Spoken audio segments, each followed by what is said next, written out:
Good evening, ladies and gentlemen. Tonight's event was made possible by the Tikva Fund and Israel-Hamas Herzliya. The Tikva Fund aims to educate the emerging generation of Jewish, Zionist, and American leaders while advancing profound reflections on the significant challenges confronting the Jewish people in the modern era. Tikva runs intensive fellowship programs, summer institutes, working groups, and honors programs, catering to students of various ages. The organization also generates publications, podcasts, conferences, and online courses to promote its ideas globally. We are excited to have just started a Tikva chapter here in Herzliya, and if you'd like to be more involved, talk to me or Tzvi for more information. Israel-Hamas Herzliya is a vibrant and rapidly growing community of hundreds of young Jews making their lives in Israel. Students at Rechman University and other local universities, IDF lone soldiers, young professionals, and Olim Chadashim from around the world. This community is home to so many of us in this room, and it is incredible to see this vibrant space, a true anchor of our community, buzzing with the energy of so many familiar and so many new faces here tonight. For tonight's event, we will begin with a discussion moderated by Herzliya Tikva Chapter Co-President Tzvi from English, after which, time permitting, we will open up to a couple questions from the audience. Douglas Murray is a distinguished best-selling author and journalist based in London. Presently serving as the Associate Director of the Henry Jackson Society, he previously held the position of Director at the Center for Social Cohesion, which he founded. A graduate from Oxford, Mr. Murray has authored several best-selling books, most recently, The War on the West. He has been a contributor to The Spectator since 2000 and has held the role of Associate Editor at the magazine since 2012. Additionally, he has written regularly for numerous other outlets, including The Wall Street Journal, The Times, The Sunday Times, The Sun, The Evening Standard, The New York Post, and The New Criterion. Since October 7th, he has stood as one of Israel's staunchest supporters in the international media. His debates on shows such as Piers Morgan and Sky News have amassed billions of views, and Mr. Murray recently conducted interviews with President Herzog and other Israeli and Jewish leaders. Douglas Murray, who is not Jewish, delivered a speech at the onset of the war at the Spanish-Portuguese synagogue in Britain, which has been viewed over 1 million times. He concluded that speech with the following powerful sentence of symbolic solidarity. They may keep coming for the Zionists, very well, I'm a Zionist. They may keep coming for the Israelis, very well, I'm an Israeli. They may keep coming continuously for the Jews, very well, I'm a Jew. Ladies and gentlemen, it is my honor to welcome Mr. Douglas Murray.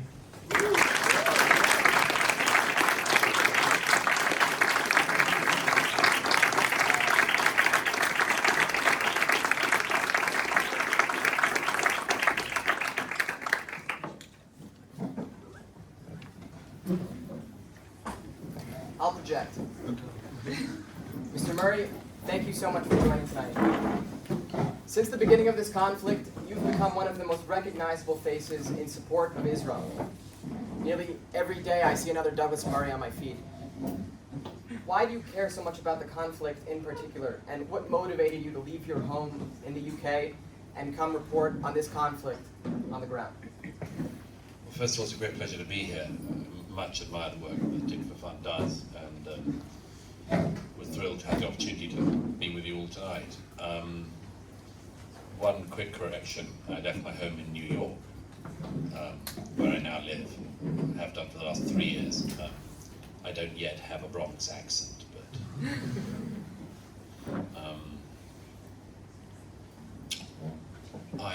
I've covered most conflicts involving Israel since the 2006 Lebanon War, where I was here, and I've also come in peacetime, by the way, I should stress.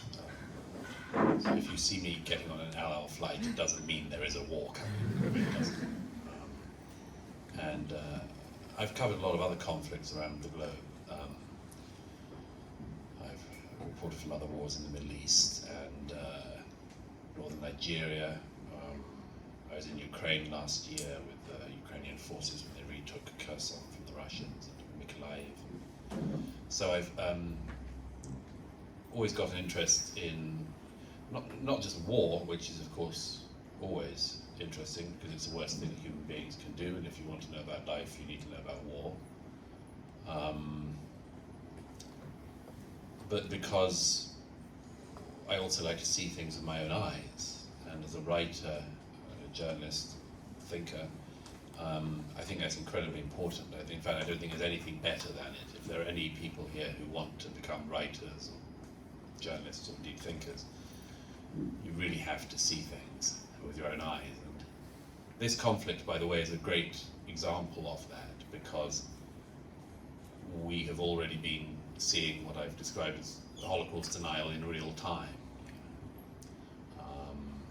There have been times since I've been here in the last couple of months where I've been on programs in Western countries where some Islamist blowhard or sociopath from my own society will say that, for instance, there's no evidence of something happening that happened.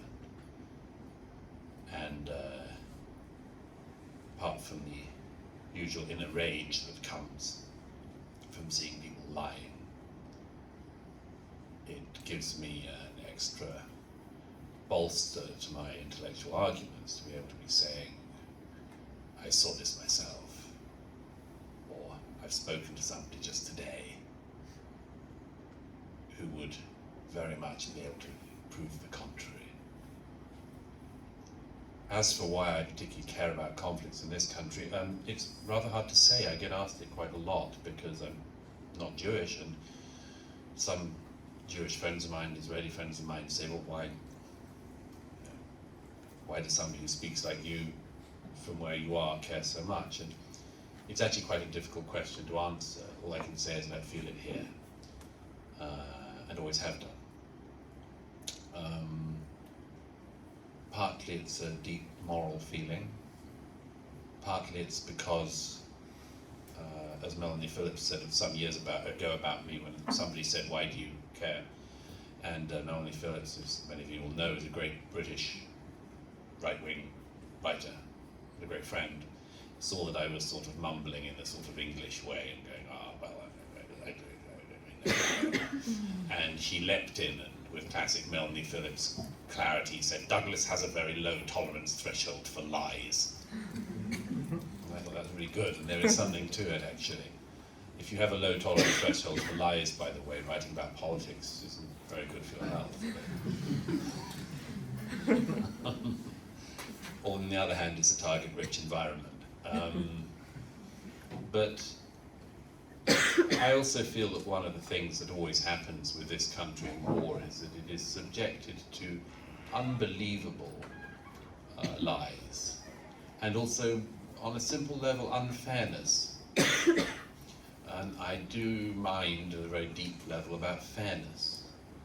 And when I see much of the reporting, in fact I'd say even most of the reporting in the international media about conflicts involving this country, it's not just that it's untrue very often, but it's just wildly unfair.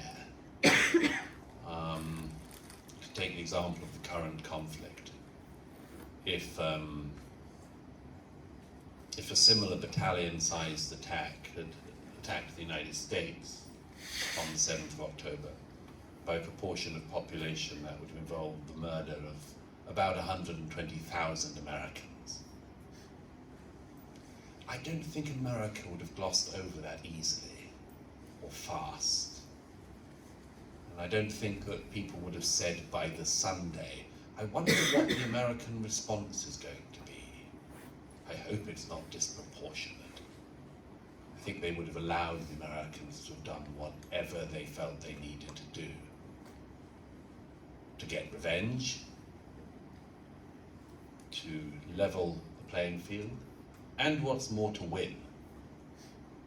Because one of the things I've felt for many years about conflicts in this country is not just the unfairness of the coverage, but the persistent demand that if Israel fights the conflict, it's allowed to fight a little bit, but never to win. And I want Israel to win. First, can everyone hear? Yeah. Perfect. It could be a little louder, actually. Okay, do you mind holding it closer to you? Yeah, you'll end up with every guttural noise I make. So the lady at the back, okay. Now, I want to touch on truth and lies. I understand that you witnessed the uncensored October 7th footage with other journalists. Why did you feel it was important to watch it? Well, I wasn't actually wild about watching it because I've seen plenty of unpleasant things in real life, in conflict zones. So I didn't feel that, as some journalists did, that, you know, let me test myself and see if I can see the horror, which I think some people did do. You know, I know what these things look like. But I was asked by, as it happened, I was in New York when 7th October happened.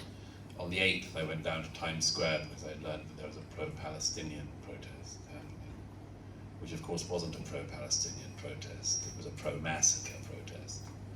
Because first of all, people were carrying posters celebrating the massacre. And secondly, because this was the 8th, people were still being killed in the south of Israel. And you have an anti-Israel protest then, like, give us 24 hours to mourn, at least. So anyhow, but then I had some obligations of speaking. I was doing a speaking tour with Jordan Peterson around Europe and ended up in London just as the Israeli ambassador said, you know, we're doing a screening and we'd like you to be there. So I, partly so much admire ambassadors if he, I went. What did I learn from it? I actually did learn one thing from it, which most people talk about, the appallingness of the video, which doesn't need to be elaborated on. It's as bad as it could be. But I did learn one thing, which is something I've said occasionally in newspapers and on media. I actually said it in the Jewish Chronicle in London in a piece, which then caused a terrible stink for the Jewish Chronicle because all these people pushed back against it. But I said there is actually one thing which is stood out to me, which was this, which was the glee of the murderers, the glee of the terrorists. And I actually said afterwards, I said when I walked in silence for a long time down Kensington Palace Road with a great friend of mine who's a seasoned journalist in his 70s. And eventually when we did speak, we said the same thing, it's the glee. You know, I've seen the Russian way of war. It's very, very brutal.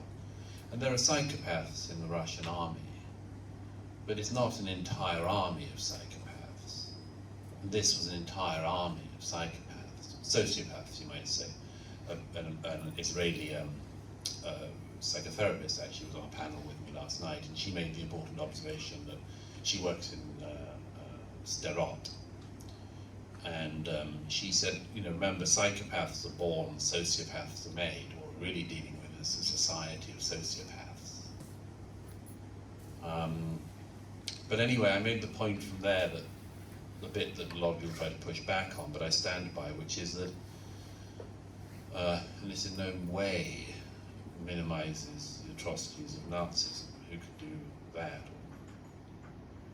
But there was one layer, which was that although some Nazis were very proud of their work, even Himmler said when he gave the instructions to the SS and others, you're doing something that will have to remain between us. You know, it has to be secret. It will be done in secret, and it must never be talked about. Of course, some Nazis were very proud of their work and so on, but you didn't have an entire army of people who would have, if they'd lived, even if they'd lived in our age of social media and iPhones and everything else, called back to their parents in Hamburg and said, I'm so proud of my work, you should be so proud of your son.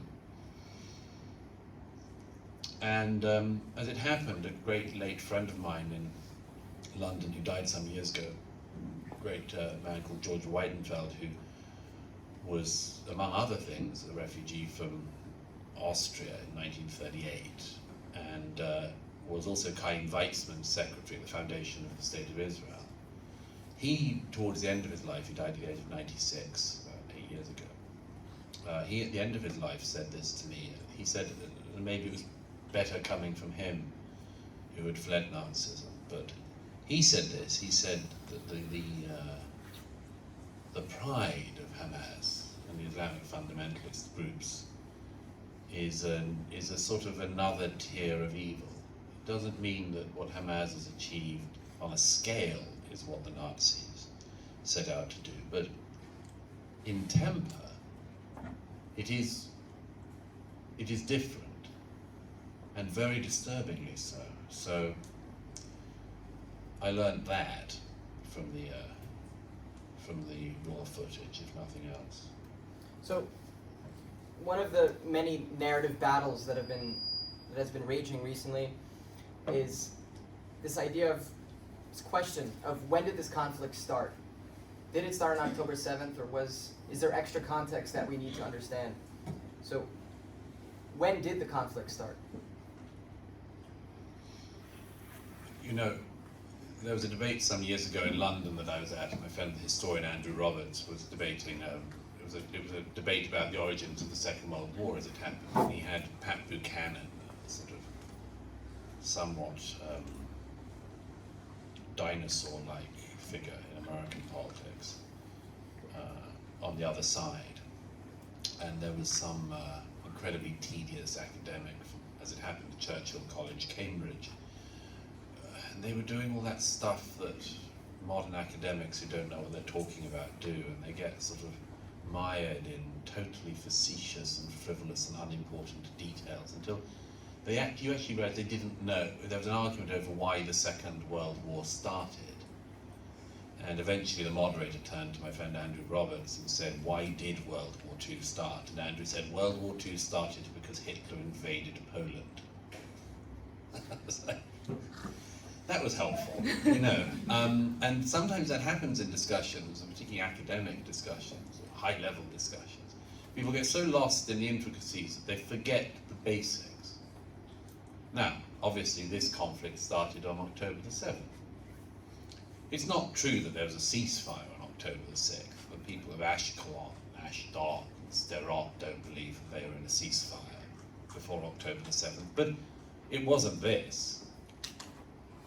And they knew that the scale of what they were attempting and achieved was of a different order. So they started this. And my hope is that it's Israel that finishes it. But of course you can add masses of context, and the problem with that is you can keep going back and back, and eventually it becomes a sort of rather onanistic intellectual exercise. No, this started in 2005, 2006, or this started with this. It started in 1948. No, it started with the Balfour Declaration. No, it started with the Ottomans. You can, this is a region where you can keep going back, and keep going back for an awfully long time. You might say it started in 2005 with the withdrawal. I remember the withdrawal very well. I remember the arguments about it very well. I just came back from Gaza again today, and I'm still somewhat covered in dust, but I was in a few weeks ago again, and I spoke to a commander of the IDF. We were just up from the Shifa hospital, and I said to him, I suppose in his 50s or so, I said to him, "Have you been here before?" We were standing in the middle of the Gaza Strip. He said, "Yes." I said, "When were you last here?" He said, 2005, when I was tearing family friends out of their houses.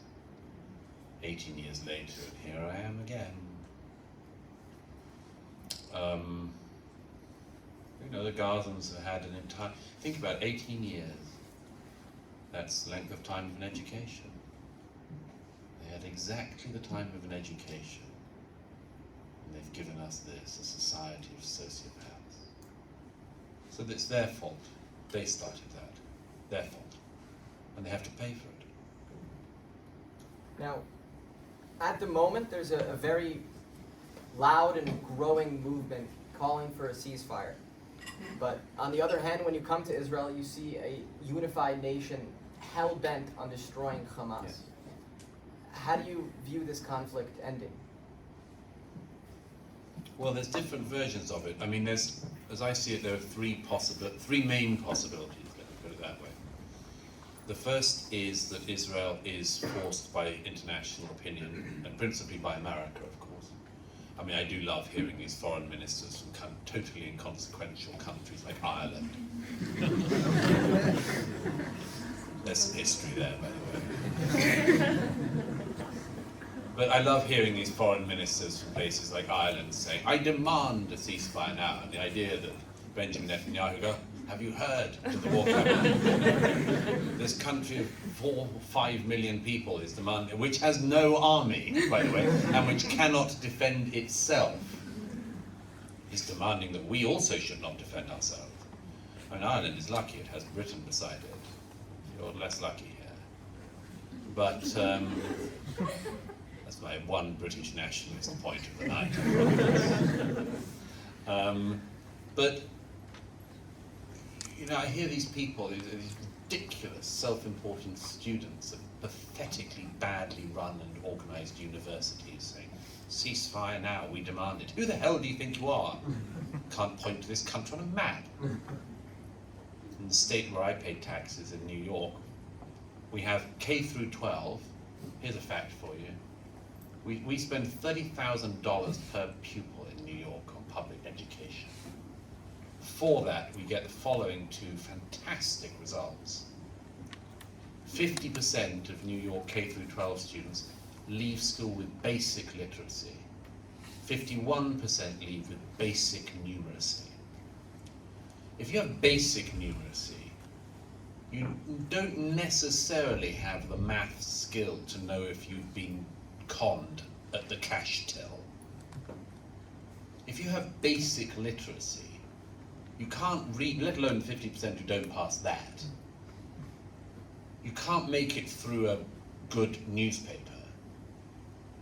So please spare me the chat about solving the Israel-Palestinian issue.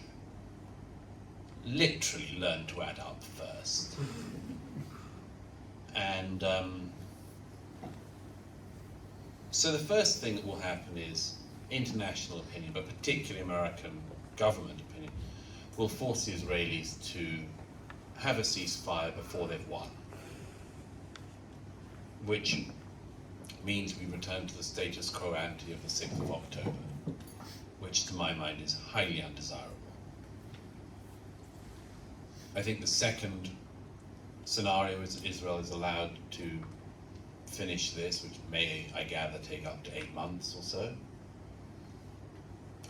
What does finishing it look like? I would say it looks like killing all the leadership of Hamas, most of whom have already been killed.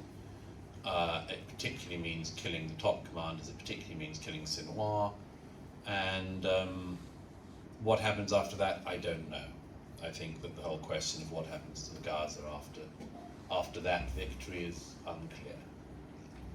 The third possibility is, of course, that the war is extended, and there's obviously a very considerable range of opinion from everywhere, from the Kiryat to this room tonight, as to whether that's desirable or necessary. All I can say is, and I don't like to give advice to countries I don't live in, but all I can say is that if any country I lived in had 160,000 very considerable, technologically capable rockets at my northern border, which could be fired at any moment at the behests of a country not that far away, I'd want to take that out as well, and probably want to go for the belly of the beast at some point. Will Israel have the military, diplomatic, and international ability to do that? I don't know. But those seem to me to be the three likely scenarios. Now, you touched on education, and I want to focus on that for a second. Historian Niall Ferguson recently... He hates being called Niall. Neil. It's pronounced Neil, and whenever anyone introduces him, they get Niall Neil. So I'm just doing it for him. I appreciate it. Neil Ferguson recently said that American universities are, quote, engaged in precisely the same processes that led the great German universities down the path to complicity in the Holocaust. Now, according to Ferguson, this was largely due to the politicization of higher education. What do you think about the current state of education in Europe and North America? Well, I think it's totally lamentable, as I've already slightly pointed out. And I'm not trying to bash America in particular, it's just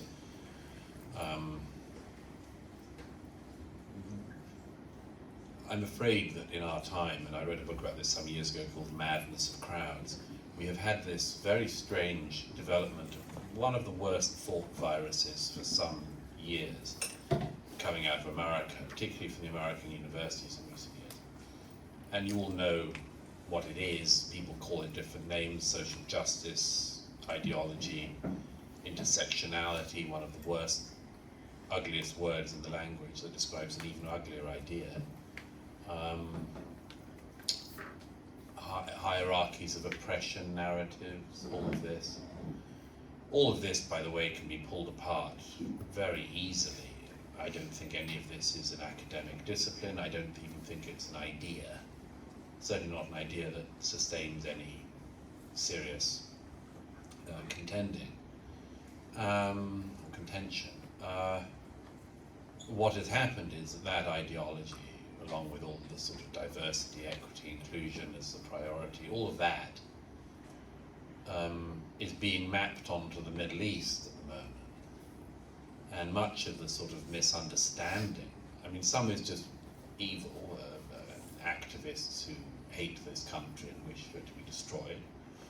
And one shouldn't gloss over those people too fast, but that exists.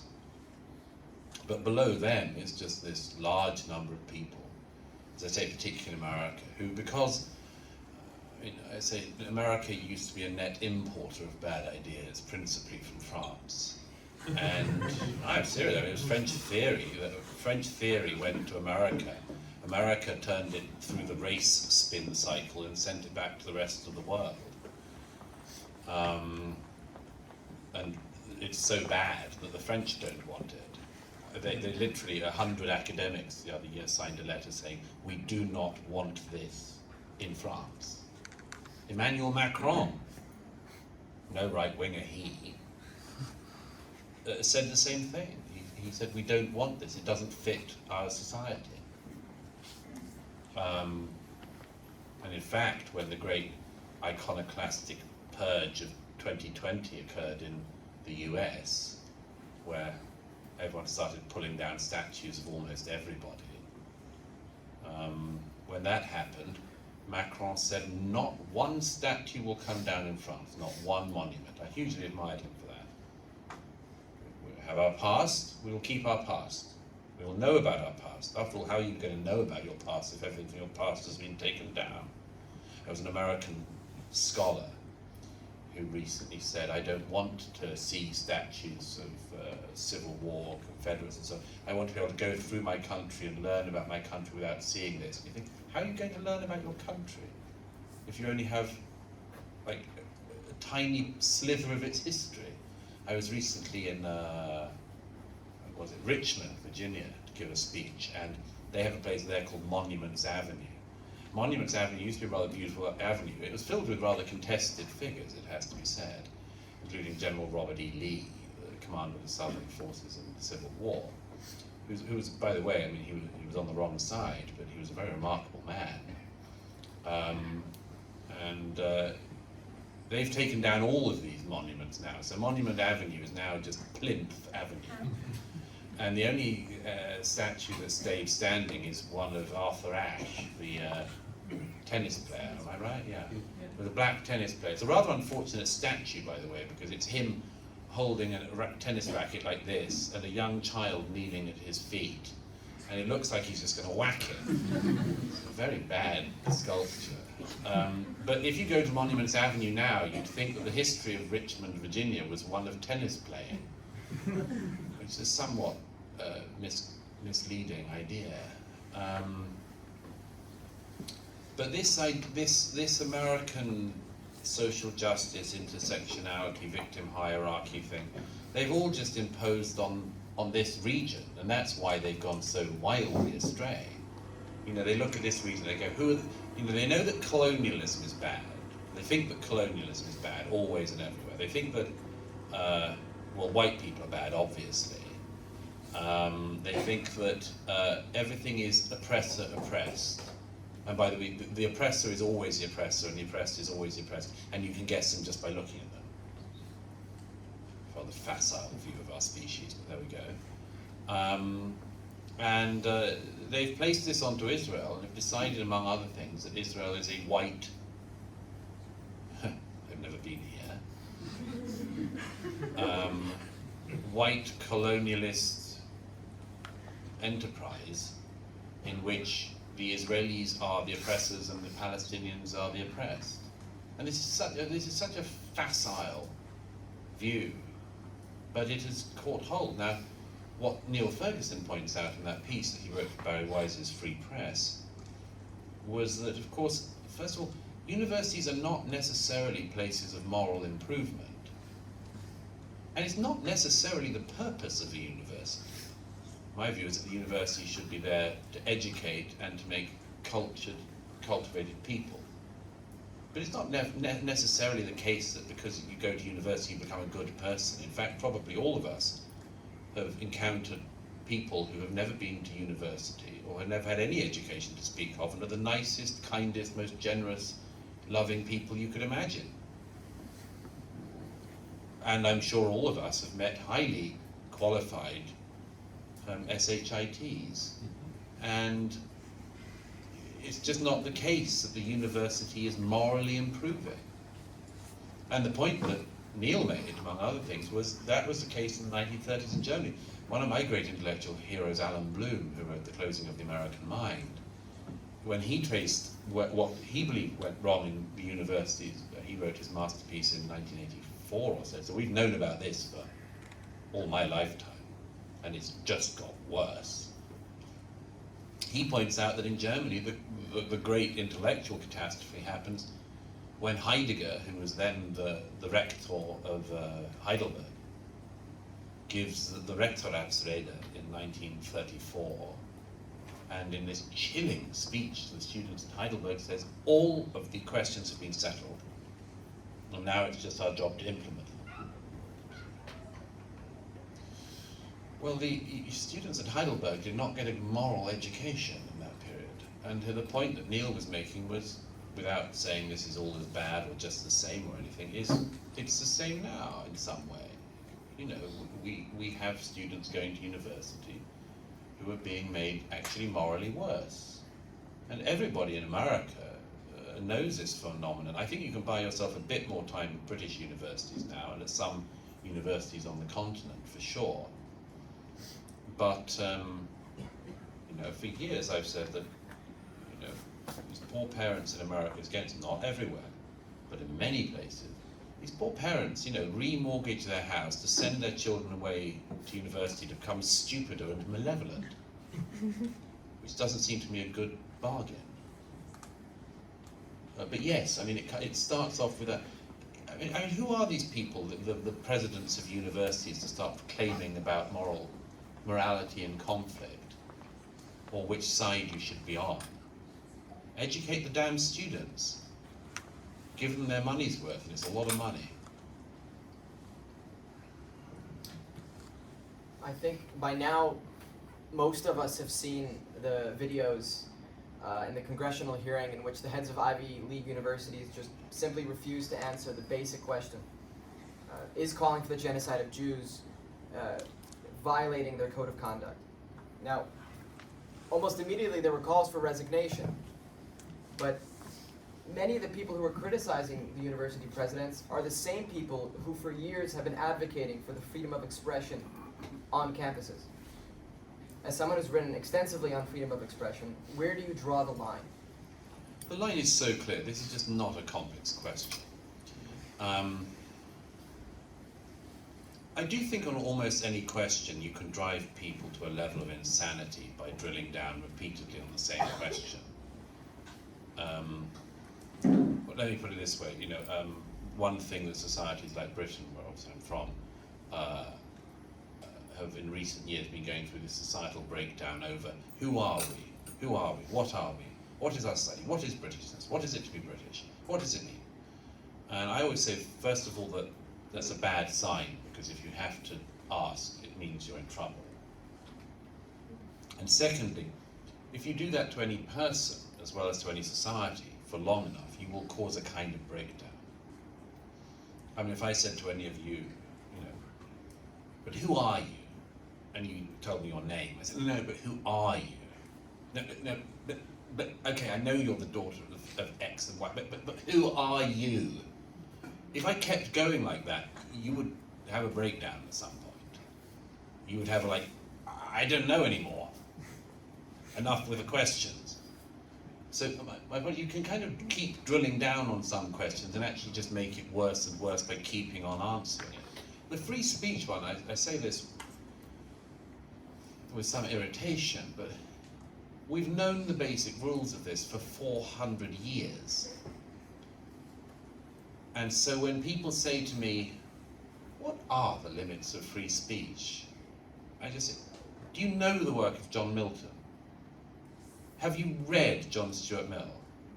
Do you know that this has been settled for 200 years? And if you don't know the answer, it's your darn fault, and you, to use one of the phrases of the time, need to educate yourself. It is not the fault of free speech that you are ignorant about free speech, it's your fault. Now, in our societies, of course, it differs country to country. Some countries still have sort of blasphemy-like laws.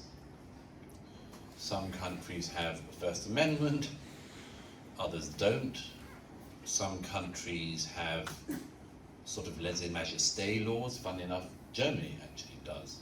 Something I found out some years ago when I got in trouble with President Erdogan. It was a rather long story, but anyway, a German comedian was rude about him and he tried to get Merkel to prosecute the comedian for a lèse-majesté law, which is pretty amazing. I promptly started a competition with a £1,000 cash prize to insult President Erdogan, which is why I can't go to Turkey anymore.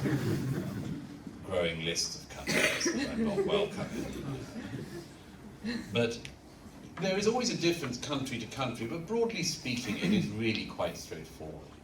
Most people agree, or have agreed, that freedom of speech is absolute, with a couple of exceptions, and the main exception is incitement to violence. And the level that our societies have for incitement to violence is very specific. For instance, it does not include misgendering someone. It does not include saying that biological sex is real. It does not include hurting someone's feelings.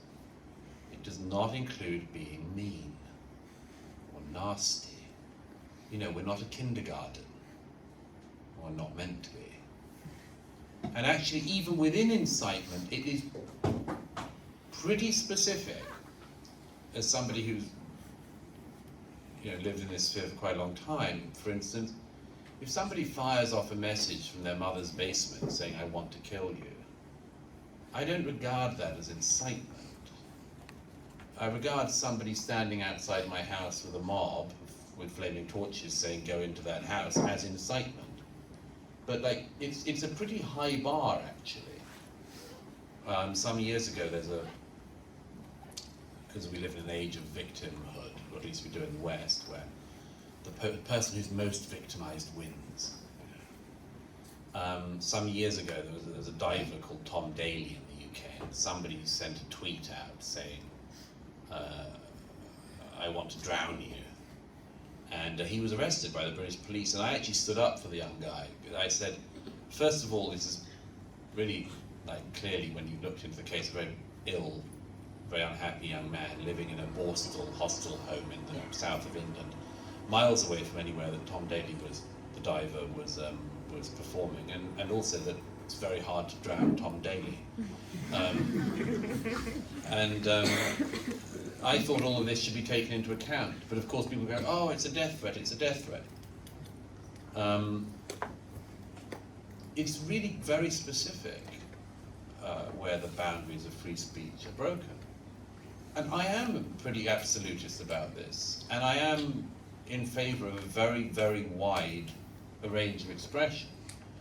What the heads of the three formerly good institutions were doing was, first of all, showing an incredible moral gap that they have. Because, as many people, including myself, pointed out, if you inserted any other group of people in there, is calling for the killing of all black people acceptable at Harvard? I think they could have done it like that. Is calling for the murder of all gay people something you encourage at Harvard? Like that. Genocide of Jews? Context. I have a friend who knows more than me about technology, and I happened to comment in an interview that the three women sounded to me like ChatGPT when they answered the questions. They read out these stupid, formulaic, legalistic answers. I know why, of course. They were legal answers designed to cover their backsides from any future legal action taken by a student, specifically a Jewish student. And that's why particularly the head of the University of Pennsylvania, who sort of smirked her way through the answers, one of the reasons I particularly detested her answers. She sort of smirked. And I looked at that smirk, I thought, what is that smirk? And it's a smirk of somebody getting away with something they know is a bit wrong. But I said to this, a friend of mine phoned me up and said, Douglas, you're wrong about the ChatGPT thing. He said, I've just tried typing in these questions, and ChatGPT gives a good answer. And so we did it together, and we had like, is it okay to call for the genocide of Jews? ChatGPT's answer is, in all moral systems, genocide is deemed to be wrong. Well, Claudine Gay of Harvard couldn't say that. So as I said, it turns out that the AI is more moral than the president of Harvard. Well done, Harvard. So no, I mean, of course I defend freedom of speech. By the way, also, all these people who weren't for freedom of speech are crying freedom of speech. And it's a total phony. It's a crock. Because all of these universities have disinvited speakers in recent years who have done nothing like calling for genocide. Mike Pompeo was meant to give, the former Secretary of State in the US, was meant to give a speech at one of these campuses a few years ago and told me himself, and he's now written it in his memoir, that he was disinvited because the university was concerned that he was going to say things that would offend the Chinese Communist Party. So don't give it to me that Mike Pompeo is not able to come to campus because he might insult communists. But genocide of Jews, freedom of speech, too complicated, it's really complicated. These people weren't practicing that for years. They're total phonies and frauds. Now, before I open up for a few questions, you're sitting in a room in front of many young people who are starting their lives. Do you have any words of wisdom that you'd like to impart? Gosh.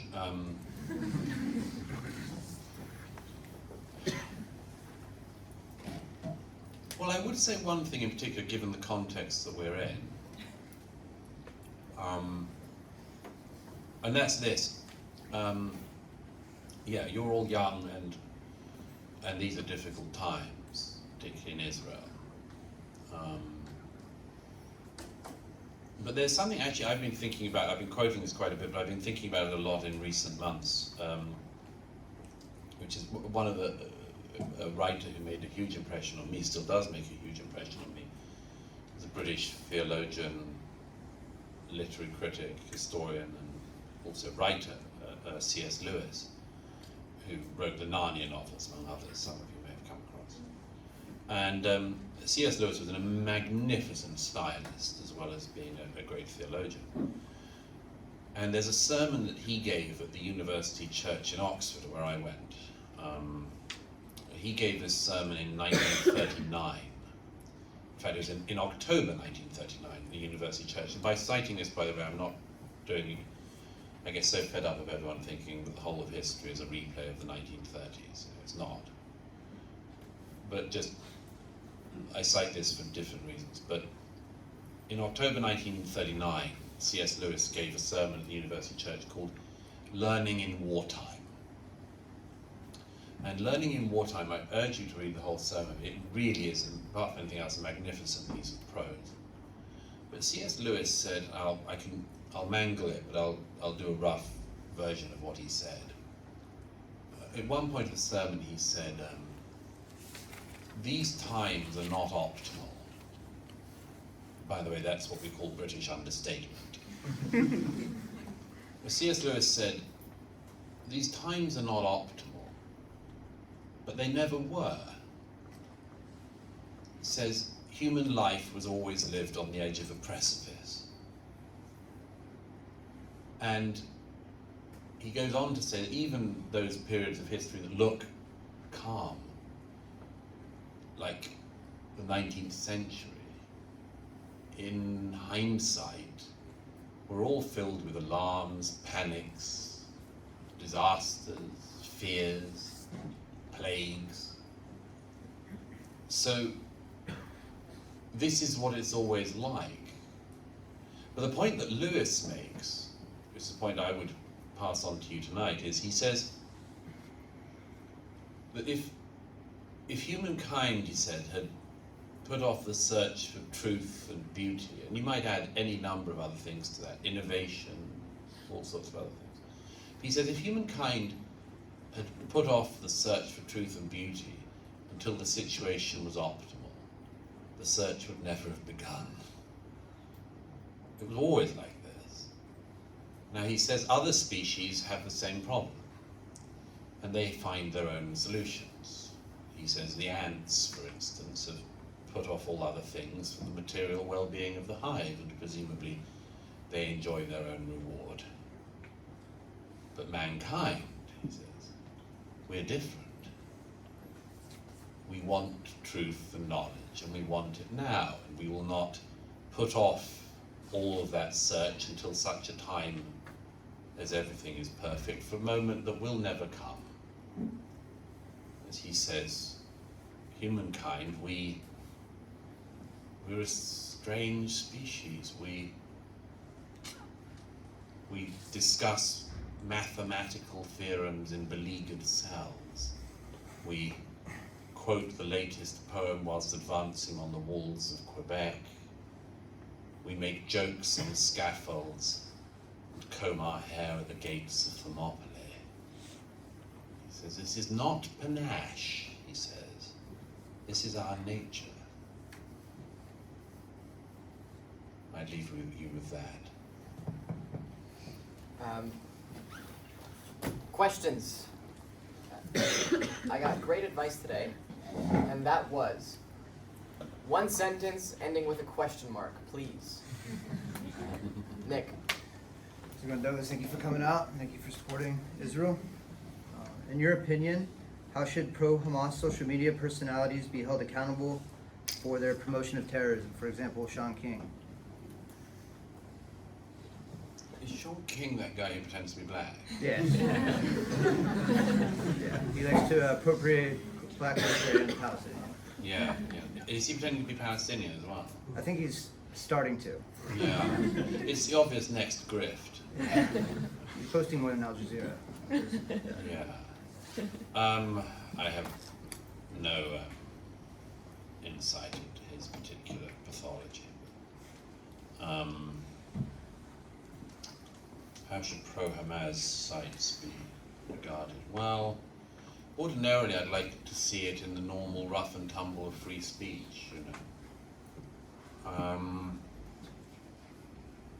I would like to see them put out their views and their views contested very hotly, very fervently, and see them beaten back. But there is something different with this, because here we are at somewhere like the liminal point of freedom of speech, because we are very near the point of incitement. again, I think if, you know, one of the women in Times Square wearing a hijab on the 8th of October was waving a poster celebrating the massacre, and I thought that's really interesting because that's very close to the limit. Actually, in Britain, that would have got her arrested, because in Britain, since 2006, we have a law which is against the glorification of terrorism, which is an interesting, I partly helped frame some of that, but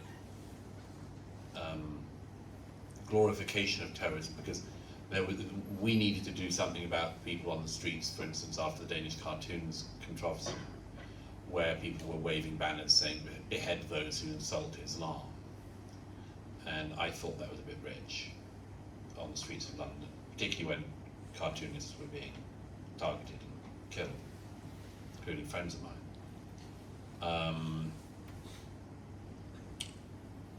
I think that some of the sort of pro-Hamas stuff is obviously incitement. I'd have to do it on a case-by-case basis. And a lot of those accounts, some of them, the ones not in the Arab world, they're quite cleverly trying to keep just within the law, and I've seen that many times. There are lots of Islamists I've dealt with in my life, many of whom are now in prison, I'm happy to say, who sort of know exactly how to be on that line, and they sort of do a nudge, nudge, wink, wink.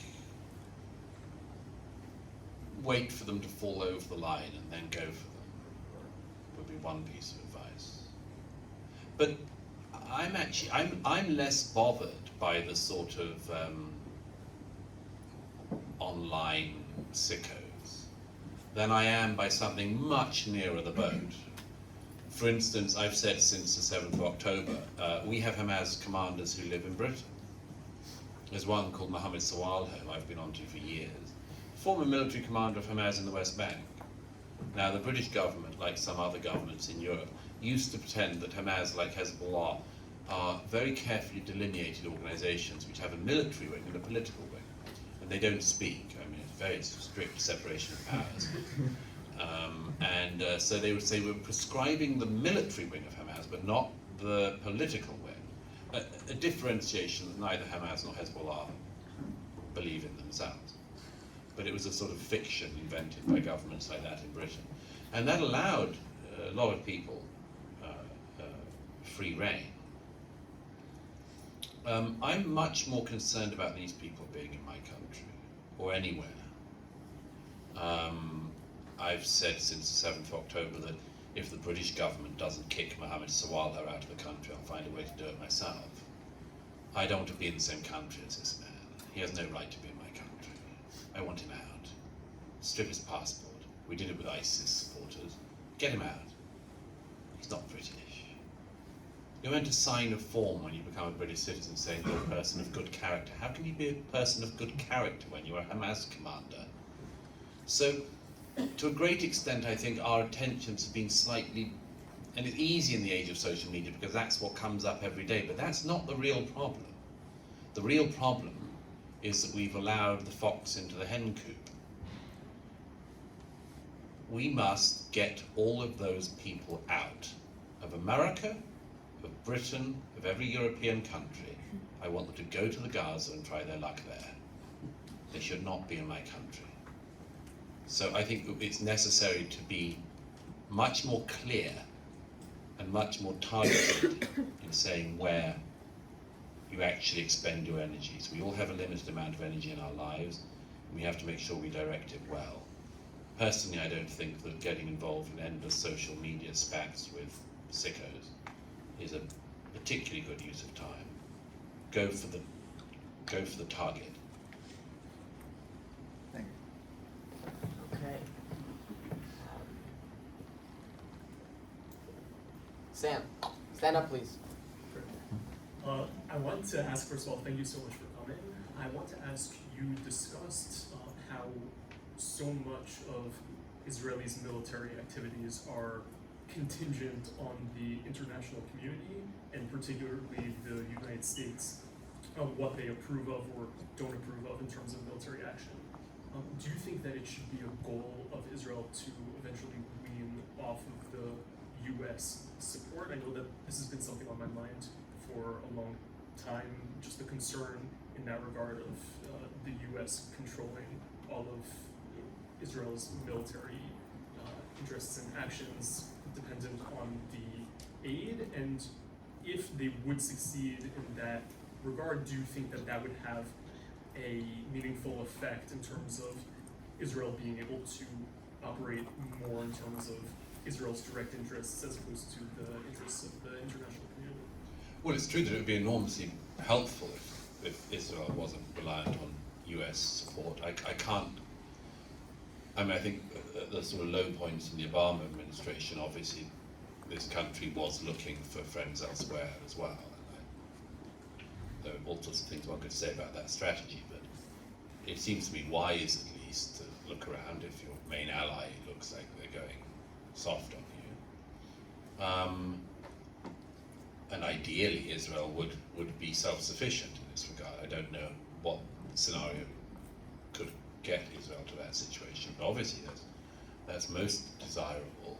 I have to say, I think the Biden administration, I'm not a fan of it particularly, but I think they've been pretty good so far. Albeit, I mean, I don't like the sort of suggestion that starts to come up occasionally that, the Iron Dome might be contingent on Israel doing a certain number of things. I think that's an appalling piece of blackmail for this country. And I think that the fact that the US has not given Israel the munitions it would need to take out Hezbollah in Lebanon without a ground invasion is a very good thing for an ally to do. All that means is you have to have a military incursion on the ground as well, and then you're back to 2006 and everyone's talking about the Litani River again. So I don't think either of those things are good signs. But obviously it would be good if that that threat from behind you wasn't there. But I don't know what that would look like or how it could come about. One last question. We'll take two in a go. Sure. Hi, thank you for coming. Speak up. Yeah, stand up. So Justin, you from an outsider's view, just not being Jewish, why do you think there's an underlying anti-Semitism throughout the world, throughout the globe, historically and currently now? Another one? Yep. Stand up. You're now a resident of New York, no longer the United Kingdom. As you've said tonight and said before, that the UK is a second, slowly slipping to a third-rate world power. So I guess the Americans in the room are more important than we are in this matter. But how would you explain to an American why they should care about what's going on in Ukraine, and why the world, including Israel, have an invested output in terms of what happens there? Why it matters to us here and in the United States what happens there? I'll do them in reverse order if I may. Ukraine is one of my many unpopular opinions, because not unpopular, but quite a lot of people on the American right in particular find the whole Ukraine issue incredibly galvanizing and not in a good way.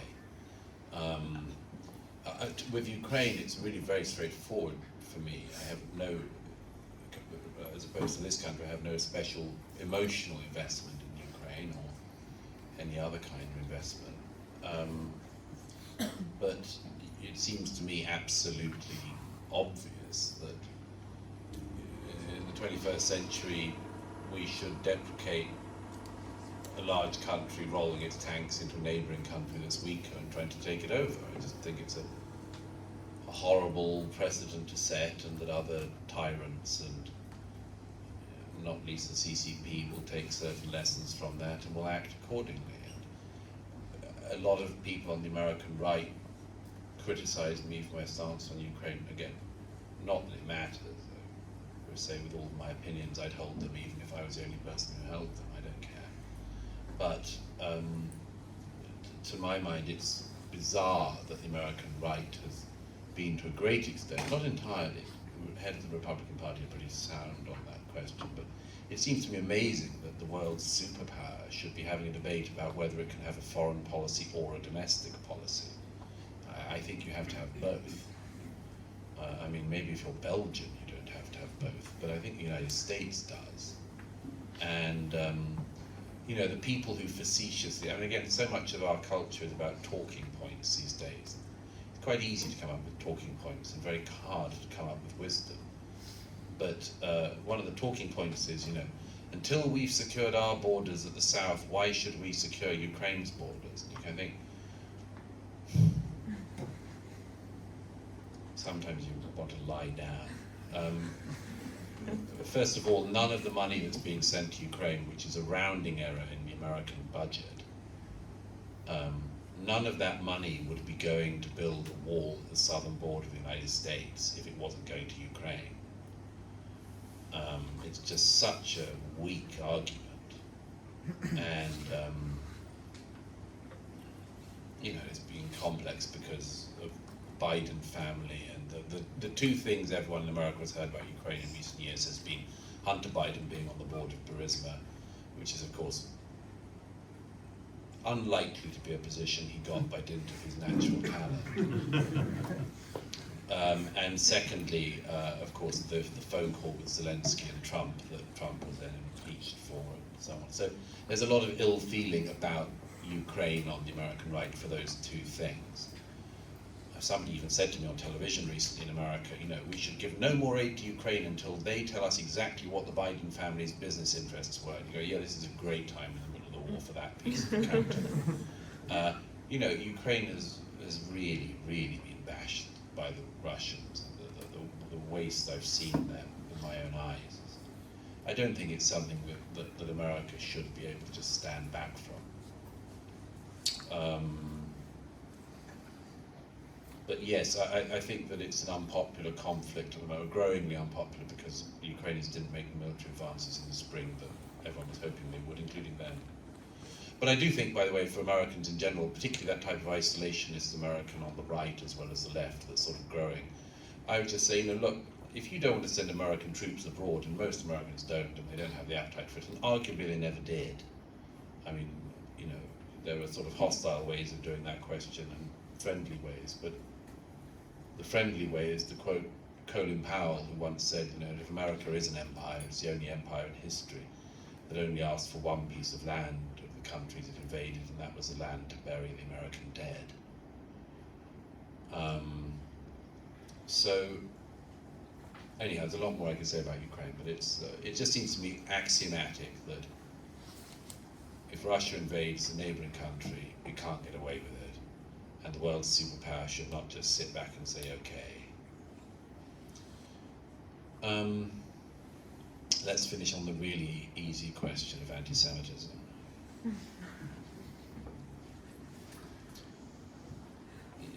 Anti-Semitism is such a complex subject that I can't do justice to it in a few minutes, but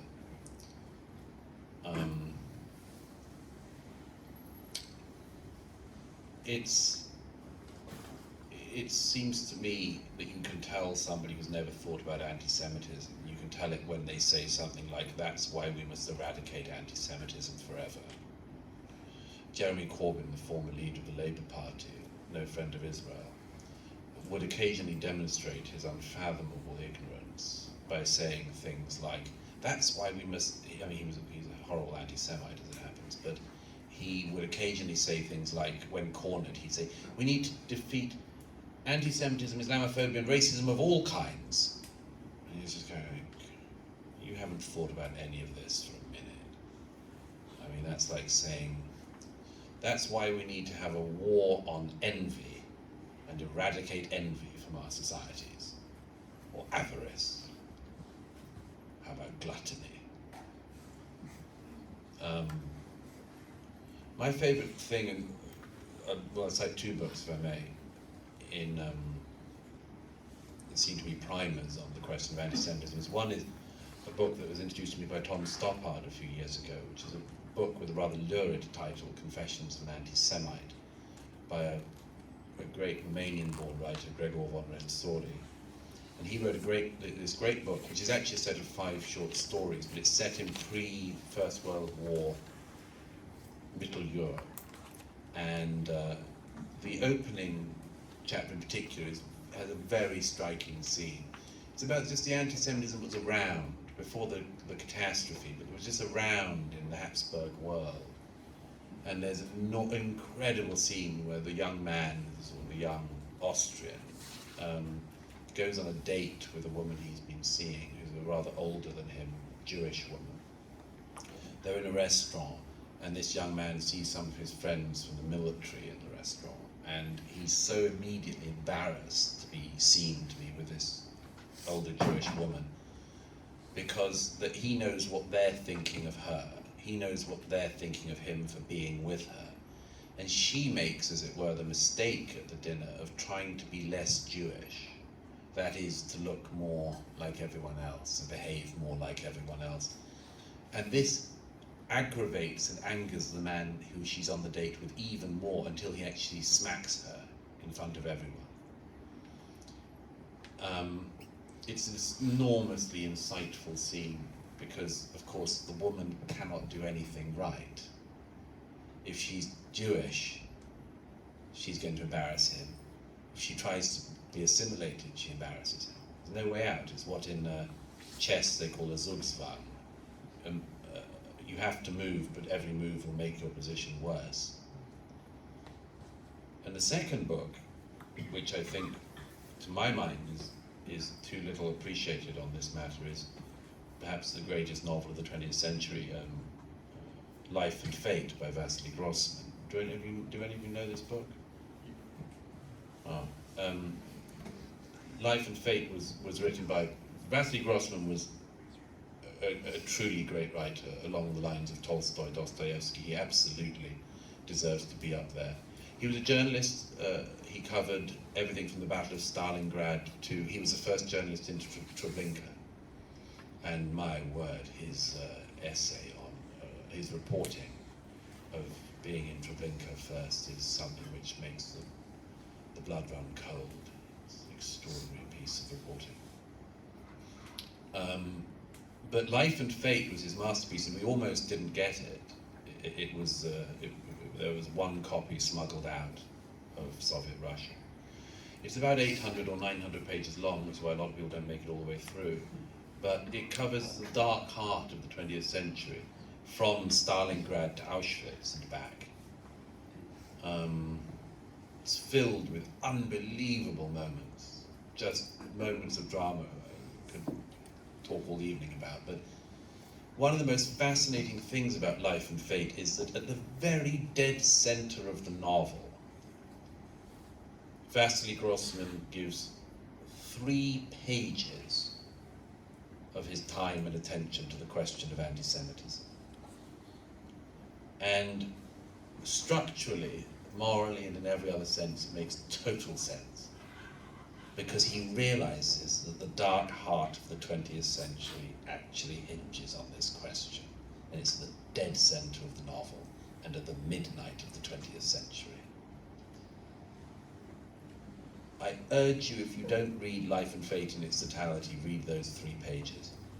He says, among other things, he says of anti-Semitism, he says, because of course, as everyone knows, it's a shape-shifting virus. As I said, assimilate, don't assimilate, still get anti-Semitism. If you're poor, you get anti-Semitism. If you're rich, you get anti-Semitism. If you have no influence, you get anti-Semitism. If you have lots of influence, you get anti-Semitism. If you don't have a state, you get anti-Semitism. If you have a state, you have anti-Semitism. On and on and on. Grossman makes this fascinating intellectual insight. He says, he gives this great list. He says you can find it in the Academy of Sciences and in the games children play in the schoolyard. But he says in every case, it is the mirror of the dispossessed person who feels it. And he says, tell me what you accuse the Jews of, and I'll tell you what you're guilty of. It's an incredibly important insight. There is no such thing as a happy anti-Semite. these are hate-filled, and by the way, not just hate-filled externally, but hate-filled to themselves. Everybody who looks for an excuse in life for their own failings can end up on the Jews, because they can offload their personal unhappiness, their personal thwartedness. I have a favourite passage of Nietzsche in the Genealogy of Morals, which I used very carefully, as you always do with Nietzsche, in my latest book. I used a passage from the Genealogy of Morals where Nietzsche says of the person of resentment, who very often the person of resentment will fall into anti-Semitism. Nietzsche says there's a moment where you have to say to the person, there's one thing you have to say to the person of resentment, which is, yes, you are right. Somebody has destroyed your life. Somebody has ruined your life and the world entire. The person is you. But of course, even as Nietzsche says, it's very hard to find people to say that. Even Nietzsche doesn't know quite who would say it. He says a secular priest might stand over the life of the person of resentment and say it's you. But the resentful person is very likely to offload their resentment onto a successful person, or even not onto a successful person, to a people he might perceive to be successful. And to my mind, one of the reasons why anti-Semitism is ineradicable, but that doesn't mean we shouldn't tackle it wherever we see it. One of the reasons why I think it's ineradicable is because it plays to all of the worst human instincts, which are ineradicable. We will never get rid of human evil. We will never get rid of human envy, human dispossession, human weakness, human failing, the desire to offload your own failings onto others. We'll never get rid of these things. But we can shine a light on them. And when you shine a light on these things, you can certainly make some of the rats scurry away, which I regard as being among my professional pleasures. Thank you, Mr. Murray.